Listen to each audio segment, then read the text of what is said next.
नमस्ते, गोड़ लागतनी। कैसन बानी रउआ लोग? आज हम चर्चा करे वाला बानी माई के ममता पर। कल 14 तारीख रहे। कल के दिन बड़ा ही पावन पवित्र पर्व रहे जीवतिया। जौना पर्व के महतारी अपना पुत्र के लंबा आयु खतरा करेली ताकि हमार पुत्र सही सलामत रहे, हमारा पुत्र के आयु लंबा होखे। आउ पर्व कितना कठिनाई से होला ई हम कल महसूस कइले बानी। उ महतारी जेके भी महतारी उ पर्व कइले बाड़ी, पूरा दिन निर्जल उपवास के मतलब भइल कि एक बूंद पानी तक नहीं अपना कंठ के भीतर डलले, एक बूंद पानी तक नहीं पियले। अब पूरा दिन उपवास रह के बिना जल के उ पर्व के पूरा कइले बाड़ी। आ जेकरा खतरा उ पर्व के पूरा कइले बाड़ी, मैंने जौना लइका लोग के लंबी आयु खतरा उ पर्व कइले बाड़ी, उहे लइका लोग आगे चल के केहू महतारी बाप के वृद्धाश्रम में छोड़ देला, तो केहू घर ही में रख के बहुत कष्ट बहुत तकलीफ देला। उ लइका लोग खातिर दो लाइन बा कि माँ की दुआ कभी खाली नहीं जाती, माँ की दुआ कभी खाली नहीं जाती। ये बात तो भगवान से भी टाली नहीं जाती कि बर्तन मांज कर 4 बेटों को पाल लेती है माँ। उहे महतारी बर्तन मांज के केहू के चौका चूल करके अपना 4 गो औलाद के पाल लेवेली। कि बर्तन मांज कर 4 बेटों को पाल लेती है माँ, लेकिन एक दुल्हन आ जाने पर उन्हीं बेटों से एक माँ नहीं पाली जाती। जब वो लइकवा लोग के शादी हो जाला, जब आपन पत्नी आ जाली लो, घर में दुल्हन आ जाली लो, तो वही लइकवा लोग से एगो बाप महतारी ना पोसा पावेला। एगो लइकवा कहेला कि हमरा में माई रहियन तो तोहरा में बाबूजी, या तोहरा में माई रहियन तो हमरा में बाबूजी। अक्सर आजकल के युग में ये सब देखे के मिलता। लेकिन यही पर एगो कवि जी गीत लिखले बानी, या कहतानी का, माई ऐसन में हरी कबो बतियो न सही।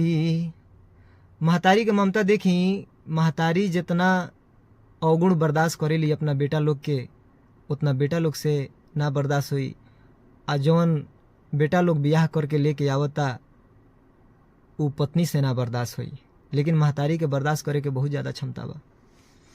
माई ऐसन में हरी कबो बतियो न सही, अब पैसा रही लगे तबे राजा जी कही, पैसा रही लगे तबे राजा जी कही।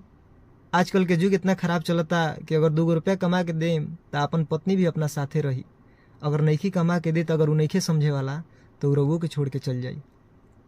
यही से कवि जी लिखले बानी, माई ऐसन में हरी कबो अरे बतियो न सही, माई ऐसन में हरी कबो बतियो न सही, पैसा रही लगे तबे राजा जी कही, पैसा रही लगे तबे राजा जी कही।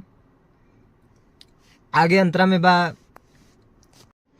हो माई के दवाई खातिर पैसा नइखे खुला, मेहरी के खाए खातिर लावे रसगुल्ला। उहे जीवतिया पर्व ह। बबुआ जब जाए लगलन तो महतारी कहली कि जा तड़ा बाजारे तो तनी हमरा के 2 खोराक गैस के गोली लेते अइह। लेकिन बबुआ कहतणे कि हमरा लगे खुला पैसा नइखे। आ कह के जाए लगलन तले उनकर पत्नी आवाज लगाओ तड़े कि सुनी जा तनी तो तनी 2 गो रसगुल्ला ले आए। लेकिन उ पत्नी के तनको ना कहले कि हमरा लगे खुला पैसा नइखे, आ कह भी नहीं खन सकत, ऐसे कि माई इतना पत्नी बर्दाश्त कबू ना कर सकी। हो माई के दवाई खातिर पैसा नइखे खुला, मेहरी के खाए खातिर लावे रसगुल्ला। ओकरा आगे कौन रे सुगवा दाब न लही। माई के तो तू मना कर दिल हवा, माई कुछ ना कहली हो, लेकिन अगर कहीं पत्नी के तू मना कैले रहता तो बहुत कुछ हो गई रही। यही से कहल बा, ओकरा आगे कमनो रे सुगवा दाब न लही। पैसा रही लगे तबे राजा जी कही। पैसा रही लगे तबे राजा जी कही। पैसा रही लगे तबे राजा जी कही। यही से कहल बा, जेकरा लगे भी अपन माई बाड़ी, अपना माई के खूब सेवा करी जान। ऐसे कि माई के चरण में ही सारा धाम होला। आ जे बाप माई के सेवा कैले बा, नज़र उठा के देख ली सरकार, भगवान ओकरा कुछ के कमी नहीं खन कैले, आ कबो केहू के सामने झुके नहीं खन देले।